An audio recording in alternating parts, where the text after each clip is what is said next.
Hello there, Uplander. In this video, I will share 5 things that you should not do while playing the game of Upland. I already spent months playing this game, and all of these suggestions comes from my personal experience. By watching this video, you can definitely improve your game and set yourself for long-term gains. At the end of this video, I will give you one bonus tip on how to increase your UPX passive income in the game with just one simple setting. Let's begin.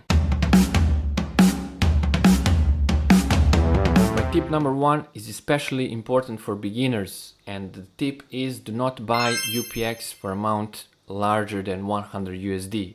And the main reason why is if you do that, you will immediately have 100,000 UPX net worth and you will be a pro level. The point is to stay as long as it's possible in the Uplander level, which is between 10,000 and 100,000 range of net worth. And while your Uplander level, you will have access to these special FSA properties. These are first start act properties available to you only above 100,000. If you immediately go to the store, let's see here, you go to the store and you want to purchase for $99.99 and you get 100,000 UPX, you will lose the access to these properties. So your first primary goal should be to stay under 100,000 UPX net worth and to go and hunt for all of these FSA properties that you can find on the map, because they are specially reserved for you in that beginning stage of the game, and they are super cheap, so you can mint them. That's also super important. You mint these FSA properties and then later on you can sell them for a higher price and get some income. So the first tip, first don't, is do not buy UPX for 100 USD or 100,000 UPX. So stay below this threshold, and maybe ideal scenario would be to buy for $49.99. Use the link below, sign up and buy this amount of UPX, and on the top of this 50,000 you will get 25,000 bonus. So you will have 75,000 UPX in your account and you will be able to purchase a lot of these FSA properties. My next tip is do not buy properties next to one another. Here on the screen you can see one not so good example, and these are some of my first properties that I bought in Los Angeles, and you can see how close they are. They should not be so close and you should spread them around the map. There are two main reasons why you should do this. If you want to travel around, maybe while you're treasure hunting, if you want to travel around the city, you can use your properties and just send your explorer to this property and you're going to travel for free. You're not going to spend any cents. So that's reason number 1, traveling around the city. It's going to be much more easier and faster and not using cents. Reason number 2 is because sometimes you can get free cents around your properties. So for example, if there is some sand on this property, I can just send my explorer for free there and get that sand, right? So I didn't spend any cents, I just gained. Here I want to show you one good example. This is Queens, and you can see how I spread my purchase properties all around this area, and now I can travel for free if I want to treasure hunt or grab some sands.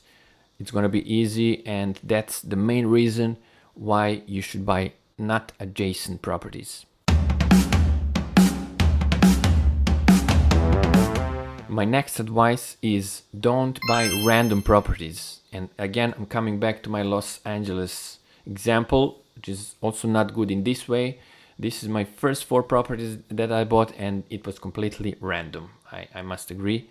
I must admit it was completely random, and that's a not good approach. You should have some criteria when you're buying your properties, beginning with the first one. And the best criteria you can use are, of course, collections.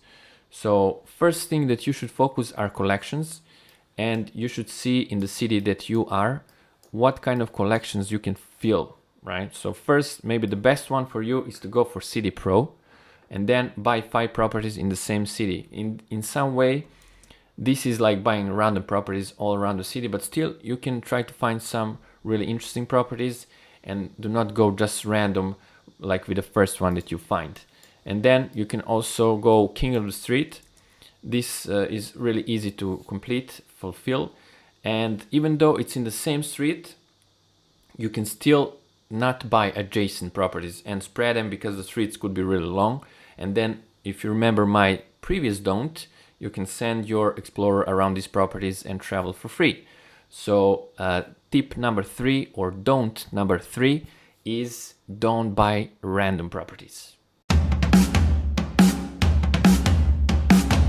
My don't number 4 is don't buy the cheapest properties. We are quite easy attracted to the most cheap properties, but still there's something that you need to consider when you're buying cheapest properties. Maybe they're not so cheap at all. My previous video, I talked about how I find new properties and how I decide how to set a price for my properties. And the thing that's the most important here, and the same like in that video, is markup. So you can see the markup, and this should be the guideline for your purchase of any property. All right, so without markup, you're in a blind zone. And now I'm going to give you one example. If you see the first property on the top, the price is 6,700 UPX. Okay, and the markup is 593. If we go below and we see this markup 495%, but the price is higher, right? So you can see the price is 9,998 UPX, and the one above, I'm sorry, it was not 6,000 but 7,899. You can see the price range is like 2,000 difference, and everyone should think the cheaper is better. You can see the size is also different, that's good, but the most important thing is this markup, and this markup is compared to the mint price.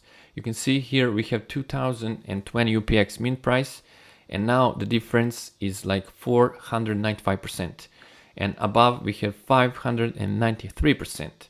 So in this way, this don't is important, and this is how you can see why it's better to buy like properties with better markups, which are not cheaper if you have that amount of money, of course, than cheaper properties with bigger markups. And my last don't, number 5, is don't buy but mint properties. Okay, this advice is not applicable in every situation, of course, but every time you have a chance to mint and not buy, so minting property means that you are the first owner and that you're unlocking this property. So before you, no one owned this one. For example, if you are still Uplander level, you can buy these green ones, or you can mint these FSA properties, which you should be doing. So you should be minting, so later on you can just increase the price and flip this property and earn some income. It's much better than if you buy these properties on secondary market, and that means that someone else is already owning, like these green ones, and then you're buying from them. So every time you have a chance, of course your explorer must be nearby to mint, but every time you have a chance, make sure that you're minting properties. So my last bonus tip is gonna help you to increase your passive UPX income in the game, and it's connected with the visitor's fee. By default, the visitor's fee is 50 UPX. By setting your visitor's fee lower, you're gonna increase the chances of some other players visiting your property and giving you some income. You can set fee only for this property, or you can set fee for all of the properties.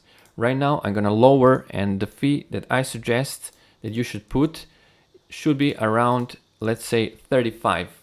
20, I think 20 is minimum. 25 is minimum, but 35 is some reasonable price. And I think this will increase your income in the future. And then you can check, go here and go to your properties, and you can see all the people that gave you some income are right here, and each property should generate more income of this visitor fee. Thank you for sticking around until the end of this video. If you found it valuable, make sure to like this video, subscribe, and share the content with some other Uplanders. In the comments below, you can also let me know what would you like to learn in the future, and I promise more videos are on the way. I'll see you in Upland.